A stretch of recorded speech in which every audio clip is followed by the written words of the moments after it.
कृष्ण का अंतिम संस्कार कहाँ हुआ? श्री कृष्ण की अंतिम सांस की अंतिम पीड़ा वहीं से शुरू हुई। जिस क्षण राधा ने गोलोक को प्रस्थान किया, उसी क्षण से श्री कृष्ण के जीवन की ढलती संध्या शुरू हो गई। परंतु राधा की विरह वेदना ही उनकी एकमात्र पीड़ा नहीं थी। एक और श्राप था जिसने उनके जीवन की सबसे कठोर घड़ी लिख दी, गांधारी का श्राप। महाभारत का युद्ध समाप्त हो चुका था। कुरुक्षेत्र की भूमि पर केवल राख और लहू शेष रह गया था। जब गांधारी 100 पुत्रों की मृत्यु के पश्चात अपने पुत्रों की जली हुई देहों के पास पहुंची तो उसका क्रोध और दुख अवर्णनीय था। उसे झांत था कि श्री कृष्ण इस युद्ध को रोक सकते थे। वह जानती थी कि श्री कृष्ण केवल एक मुस्कान में इस महाविनाश को टाल सकते थे, परंतु उन्होंने ऐसा नहीं किया। उन्होंने धर्म की स्थापना के लिए अधर्म का अंत होने दिया, चाहे वह मूल्य किसी भी माँ की ममता हो। तभी पीड़ा से भरी गांधारी ने श्री कृष्ण को देखा, उनके पास आई और रोते हुए कहा, हे वासुदेव, आप सब कुछ जानने वाले थे, फिर भी आपने मेरे 100 पुत्रों को मरने दिया। आप युद्ध रोक सकते थे,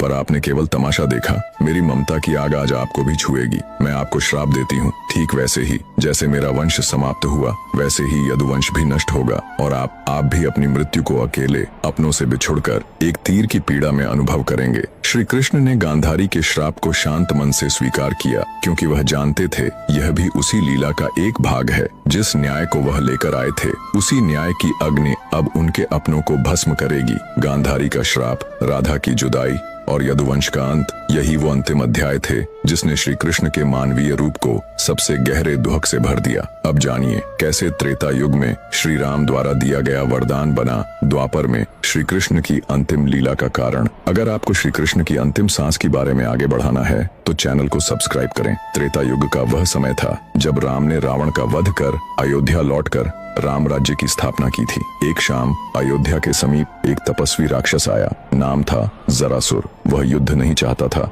न ही प्रतिशोध, वो सिर्फ एक उत्तर चाहता था। जरासुर ने राम से कहा, प्रभु, आपने धर्म के लिए असुरों का नाश किया, लेकिन क्या कभी मैं भी आपकी परीक्षा ले पाऊंगा? क्या मुझे कभी वह अवसर मिलेगा जब मैं आपके मार्ग में अंतिम बाधा बनूं? राम ने मुस्कुराकर उसकी ओर देखा। वो कोई साधारण प्रश्न नहीं था और राम कोई साधारण उत्तर नहीं देने वाले थे।